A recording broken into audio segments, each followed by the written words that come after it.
Pour moi, la paraidance, c'est de pouvoir utiliser, en fait, ce que j'ai vécu comme problématique en santé mentale pour en ressortir le bon, puis pouvoir aider les gens à travers cette expérience-là.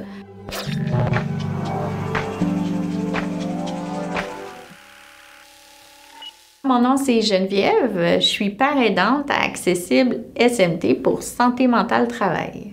L'objectif, c'est d'aider les gens qui ont des problèmes de santé mentale à faire une réinsertion socio-professionnelle. Puis, nous, on va les supporter là-dedans. Ce qui m'intéresse particulièrement dans le travail de paraidant, c'est vraiment de pouvoir utiliser mon vécu. Parce que souvent, quand on a des problèmes de santé mentale, on a tendance plutôt à les cacher, dû à la stigmatisation, puis aussi à l'autostigmatisation qu'on va faire. Donc, moi, ce que je trouvais pertinent, c'était de pouvoir sortir du placard, d'en parler, puis d'utiliser cette expérience-là pour développer un bon lien de confiance aussi avec les gens. Donc, c'était ça qui venait me chercher vraiment dans le travail. J'ai un passé expérientiel, j'ai un vécu en santé mentale. Après mon bac, par exemple, j'ai vécu pour la première fois une première crise de panique. Puis pour moi, ça a été comme plus un déclencheur à faire « Ah, mon Dieu, OK, ouais, il y a vraiment quelque chose. » C'est malgré le fait que j'avais été en dépression avec des idées suicidaires longtemps. Donc, j'ai vu mon médecin de famille, puis c'est là que j'ai eu ma première prescription d'antidépresseurs et tout ça. Puis jusqu'à un moment donné où je me suis dit, écoute, j'ai dit à ma psychiatre, ça marche pas, là. Il y a toujours des rechutes, il faut faire quelque chose. Je lui ai demandé de me référer à un groupe de thérapie pour les troubles de personnalité.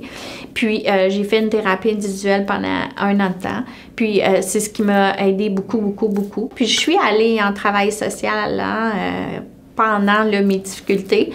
Puis j'ai compris plein d'affaires, puis en même temps, ça m'a permis de devenir paraidante un moment donné.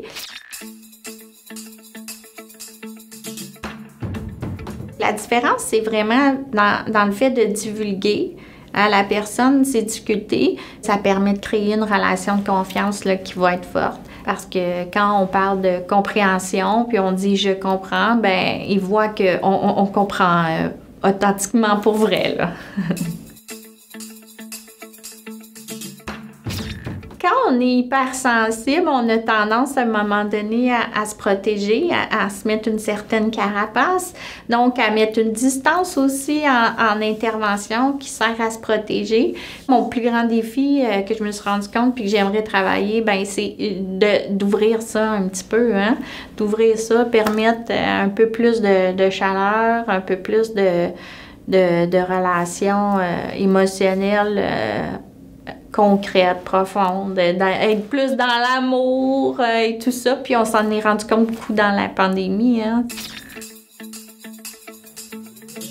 J'aimerais dire aux gens en ce moment qui sentent pas bien, qui vivent du désespoir ou qui sont dans une certaine détresse, de ne pas oublier que c'est temporaire.